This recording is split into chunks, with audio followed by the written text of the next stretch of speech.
Okay, so today we're going to talk about FMS. There are many ways you can do the FMS, or many ways you can use it. You can use it for to identify injury risk. You can use it to just create a movement baseline, and also to return people to play, or athletes to play. So I'm just going to put you guys through it, and if you have any questions, let me know. Okay, the first one is the deep squat. So can I have somebody come help me with that?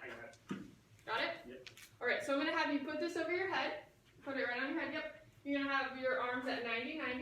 Great. You're going to push it straight up. And then with your feet shoulder width apart, you're going to drop down into a squat as deep as you can go. Good. Come back up. So the idea here is to keep the dowel above your head. You want your femur to drop below parallel to the ground. And not too much, keeping your heels on the ground as well. As deep as you can go. Try it again. Okay, so if they're having trouble keeping or doing that movement, you have them move back to the board, put their heels on there. Yep, push it above your head, and then drop. So he was able to complete it that way, so you get a 2. If they couldn't complete it with the heels on the board, you get a 1. And if they did everything good, not on the board with any compensations, they'd get a 3. Okay, the next one is the hurdle step. Lucy, would you like to help with that one? Okay. So for the hurdle step, we measure from the ground to the tibial tuberosity, which Chrissy is a 16.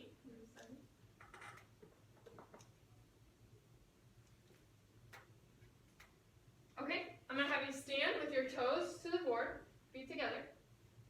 I'm going to have you put the dowel over on the back of your neck. Great. And I want you to step over and tap your heel and then bring it back without losing your balance and without touching the band. Good. Good. So what you're looking for here is that they keep their chest up. They also need to keep their eyes up, not looking down. That they're keeping their balance and able to do the whole movement without falling over. Also looking that dowels stay even. Good. So looking at Chrissy's, your goal is to keep your hip, knee, and foot all in a line. So she has some compensations. Go ahead and show it again. Yep. So you would score that as a 2. And if they weren't able to stand on one leg and complete the movement, they would get a 1. Cool.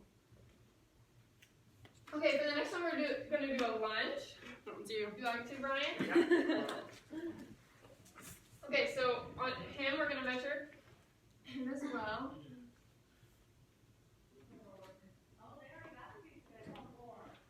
Okay, 17.5. So I'm going to have your back leg is, so your back leg, your toe is on 0, and then your heel is going to be on 17.5. Perfect. You're going to place the dowel along your spine with your your right above. So you're trying to keep contact with the back of his head, his thoracic spine, and his sacrum. And you're going to drop down into a lunge. That's good. Good. And go back up. Awesome. So you're looking that he isn't flexing forward, and that he's keeping his front foot on the ground. And then you also test on the other side. So with these bilateral tests, with bilateral tests, you take the lowest of the 2 scores. There you go. And you're also looking for his chest to kind of drop. If so, then you can identify some hip flexor issues. Great. Yeah. Cool. Why don't you stay for shoulder? So I'm going to have you face me. I'm going to have you hands out to the side. Tuck your thumbs into a fist. Oh, first you measure their hand size. So measuring from the wrist crease to the end of the middle finger. So 7.5. Okay. Make a fist with your thumb inside. And then without creeping, I want your right hand to go over the top and your left hand to go up and under. And try and touch them together. Good. So when you're measuring this, you're looking for, he was 7.5, so if it's outside the 1 hand length, but within 1.5 hand lengths, then it's a 2. If it's within the 1 hand length, it's a 3, and anything more than that, it's a 1. And you also test this one bilaterally, so let's see the other side. Yep. So All right. Okay, and with this one, one is a clearing test. So I'm gonna have you put your palm on your shoulder. Yep. And you're gonna move your elbow up and down. And you're asking for pain. Any pain? Nope. Okay. So then it would be a negative clearing test. Okay. Next, you wanna go? This one is the straight leg raise. So I'm gonna have you lay on your back with your knees over the board. Good, straighten them out. Okay, so on this one, you're gonna keep your heels here, or your toes up, your palms are down with your arms at your side. You're gonna measure the halfway point between patella and ASIS. Okay? And that's where you're gonna place the dowel straight up. So at this point, you're gonna keep this leg against the board, and you're gonna lift this one, keeping it straight as far as you can. Good. And go back down. So if they can't get the malleolus past the dowel at this length, which would be a 3, then you move it to a halfway point in between the patella and that midpoint. So go ahead and try it again, which she does, flying colors. So that would be a 2, and if they can't get past that, then it would be a 1. Awesome. Okay. Okay, next one's a push-up. Yeah. And that's also bilateral, so you take the lowest of the 2 scores. So go ahead and lay down on your stomach.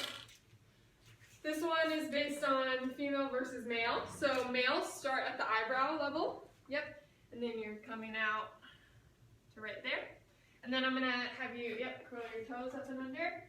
And you're going to try to perform a push-up with keeping your whole body parallel to the ground. So go ahead and try it. Good. He does it really well. If he weren't able to do that, then he would come down to his chin, in line with his chin, and complete it. And if he can do that, that would be a 2. And then if he can't do it at the chin, then it would be a 1. Girls are different. They start at the chin and then move to the clavicle. If they can't do the clavicle, it's a 1. So the clearing test for that is you're on your stomach.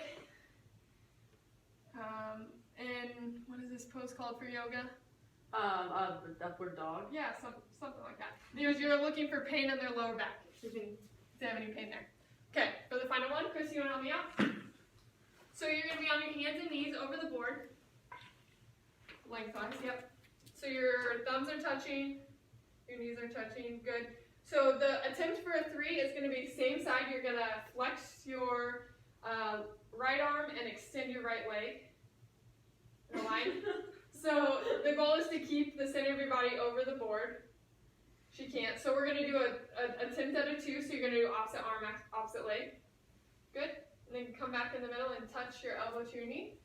And back. So you're looking for the tip of your knee and the tip of your elbow. If they can't get that, then they would be a 1. Or if they can't keep their balance. So the final clearing test, you're going to sit back on your butt. Good. With your arms out in front of you. And you're going to ask them if they have any pain with that. No. No pain? So good. Any questions? No. All right. Thanks. Yep, thank you.